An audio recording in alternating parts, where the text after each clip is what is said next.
como Pedro mencionó, ha habido muchas personas, y ahora hablando de eso, me acordaba de Mario de la Peña, que fue miembro del directorio conmigo, que nunca nació en los Estados Unidos, hablaba el inglés mucho mejor que hablaba el español, pero murió cuando tumbaron los aviones de mano al rescate. Y es interesante las generaciones, pero Mario ha sido un programa de radio con nosotros y conmigo, y su español obviamente había nacido en New Jersey, no era muy bueno, pero tuvo el coraje de montarse en ese avión en muchas ocasiones con el mano al rescate, y desafortunadamente se convirtió en mártir de nuestra causa.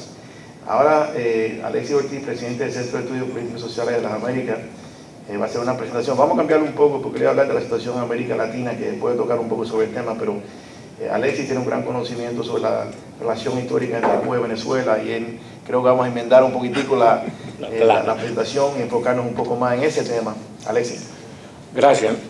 Bueno, mis queridas amigas y amigos, debo comenzar por agradecer la presencia de todos ustedes aquí y por expresarles la emoción que uno siente de compartir el panel con gente tan distinguida como el alcalde Juan Carlos Bermúdez. Fíjense ustedes que cuando él fue electo alcalde, como yo no lo conocía, le pregunté a Pedro Corzo, ¿qué tal es ese señor que eligieron alcalde de Doral? Y Pedro me dijo, mira, ese es un buen tipo y es un tipo confiable. Después pude comprobar que realmente es así, y los venezolanos estamos muy agradecidos con Juan Carlos. Juan Carlos, gracias por todo tu apoyo y tu solidaridad.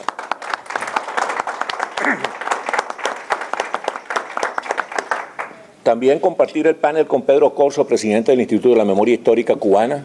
Pedro es realmente un gran luchador por rescatar la verdadera historia de Cuba, porque él entiende, como todos nosotros, que peor que la muerte, pues, es el olvido.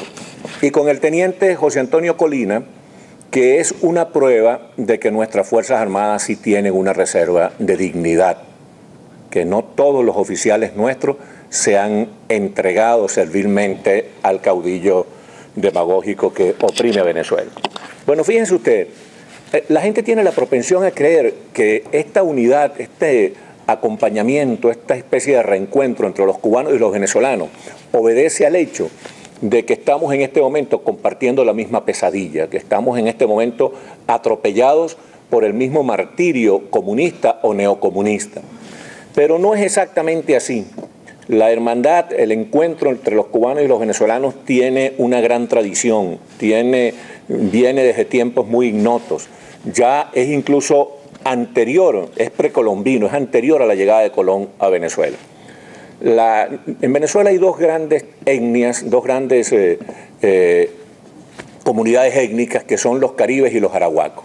Ellos se mestizaron antes de la llegada de Colón, y los caribes, que eran grandes guerreros y navegantes, comenzaron a navegar por todos los que llamaban, todas esas islas que primero llamaron de las Antillas y que después, lógicamente, se llamaron del Caribe, del Mar Caribe, precisamente porque ellos conquistaron el derecho a tener ese nombre. Los europeos en principio preferían llamar a eso Mar de las Antillas por darle un viejo nombre clásico grecolatino, pero los caribes, con su empeño guerrero y con su empeño navegante, lograron conquistar todas esas tierras, todo ese conjunto de islas, ese archipiélago que hay en lo que llamamos el Mar Nuestro, el Mare Nostrum, el Mar Caribe, y desde luego poblaron a Cuba.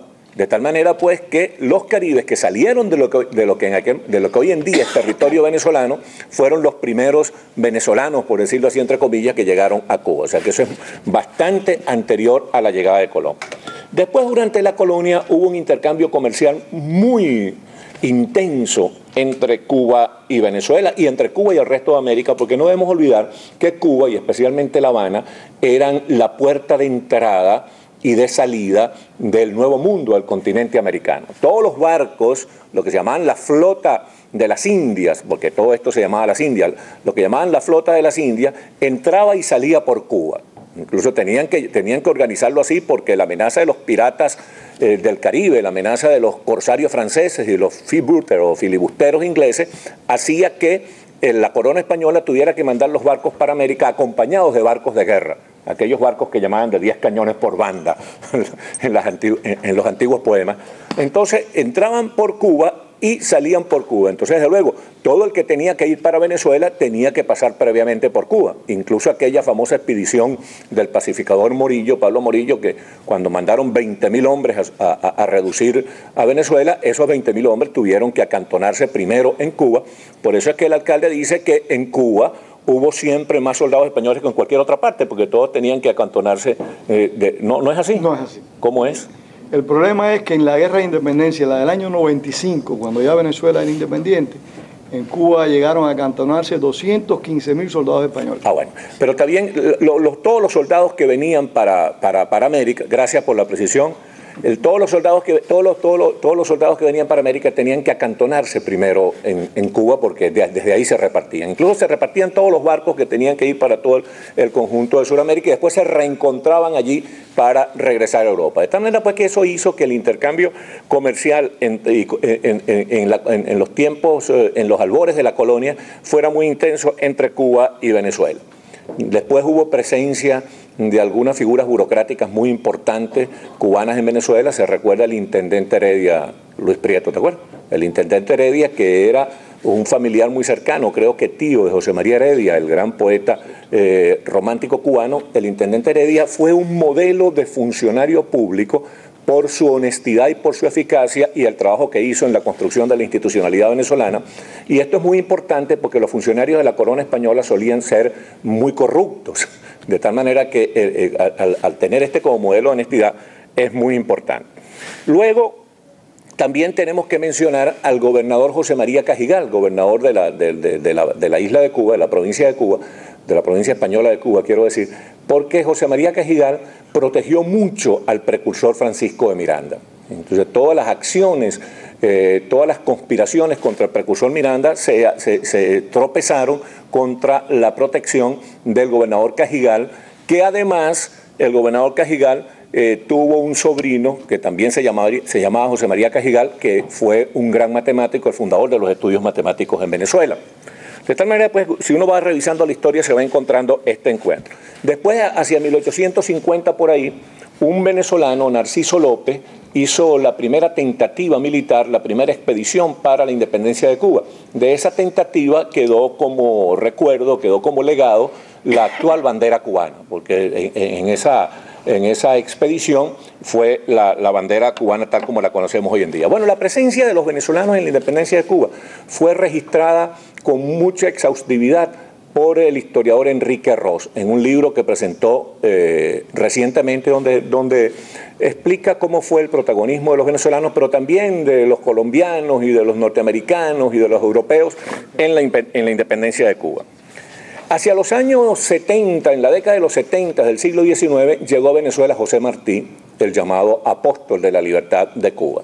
Y ocurrió un hecho muy curioso, que es que José Martí mostró una gran admiración por el libertador Simón Bolívar, puso en evidencia que las ideas del libertador Simón Bolívar estaban iluminando el esfuerzo libertario cubano, al extremo de cuando José Martí llegó a Caracas, subió a Caracas, ustedes saben que a Caracas se sube porque está a 1000 metros de altura, llegó directo del puerto a la Plaza Bolívar, no llegó directo del puerto de La Guaira al hotel, sino primero con su maleta a la Plaza Bolívar a rendirle homenaje al libertador y expresó aquella famosa frase de que lo que Bolívar no ha hecho está todavía por hacer en América.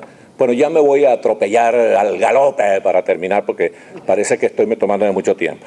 En el siglo XX hubo un intercambio muy importante de desterrados. Es decir, cuando había dictaduras en Cuba, Machado, Batista, cualquier otro, los cubanos se iban a refugiar a Venezuela. Cuando había dictaduras en Venezuela, los venezolanos se iban a refugiar en Cuba. Así cuando, por ejemplo, cuando hubo el golpe de Estado contra Rómulo Gallegos en Venezuela en 1948, todos esos líderes venezolanos fueron a parar a Cuba.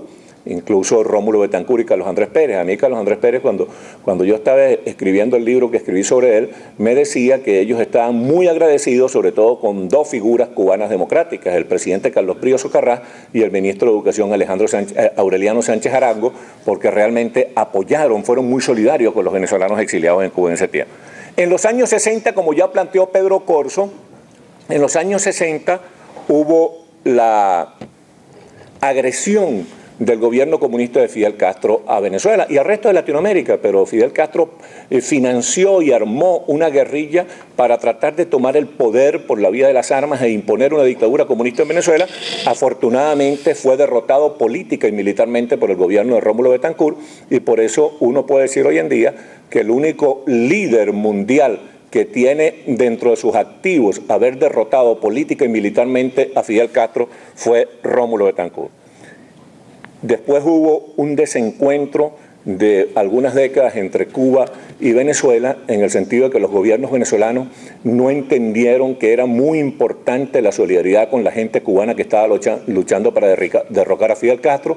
Hubo en el gobierno de Carlos Andrés Pérez y en el gobierno de Luis Herrera Camping algunos esfuerzos por rescatar presos políticos y gente perseguida en Cuba, pero no hubo una política contundente de rechazo a la dictadura, y eso trajo la situación actual de pesadilla y de martirio que compartimos los cubanos y los venezolanos, y de lo cual va a hablar el teniente Colina. Por lo pronto yo le digo que el sueño de libertad, de democracia, que es un sueño posible, lo hemos compartido desde siempre y lo seguiremos compartiendo los cubanos y los venezolanos. Muchas gracias.